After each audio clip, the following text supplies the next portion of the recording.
एक बालक था। उस बालक का मन विद्यालय में नहीं लगता था। विद्यालय में वह और छात्रों के द्वारा मंदबुद्धि कहलाता था। कक्षा में भी वह बालक सबसे पीछे रहता था।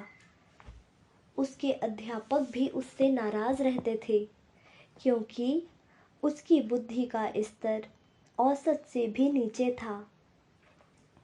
कक्षा में भी उसका प्रदर्शन हमेशा निराशाजनक ही होता था। अपने दोस्तों एवं सहपाठियों के बीच वह उपहास का विषय था। विद्यालय में वह जब भी प्रवेश करता, उस बालक पर चारों ओर से व्यंग और बाणों की बौछार सी होने लगती।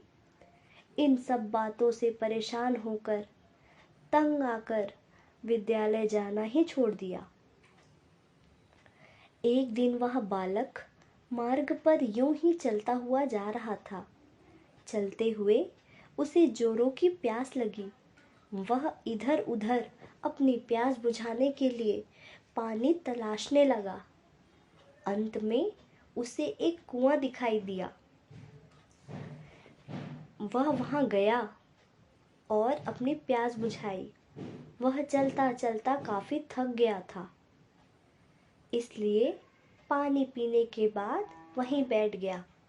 तभी उसकी नज़र पत्थर पर पड़े उस निशान पर पड़ी, जिस पर बार बार कुएं से पानी खींचने के कारण रस्सी के निशान पड़ गए थे।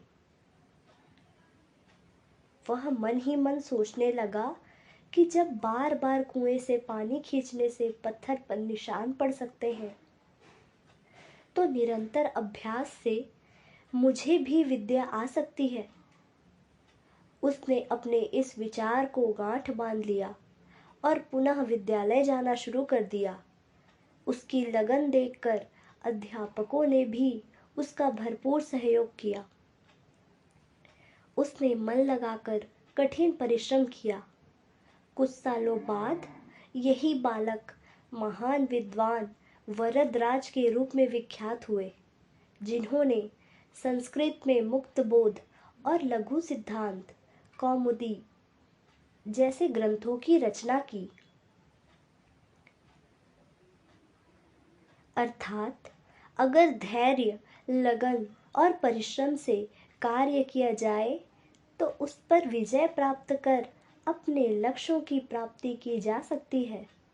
सामान्यतः यह होता है कि लोग बड़ी उत्सुकता से काम शुरू तो कर देते हैं, परंतु धैर्य खो देते हैं। लेकिन जो लोग लगन से काम करते हैं, उन्हें सफलता अवश्य मिलती है। दोस्तों, अगर आपको यह कहानी पसंद आई हो तो मेरे चैनल को लाइक, शेयर और सब्सक्राइब करें। धन्यवाद दोस्तों।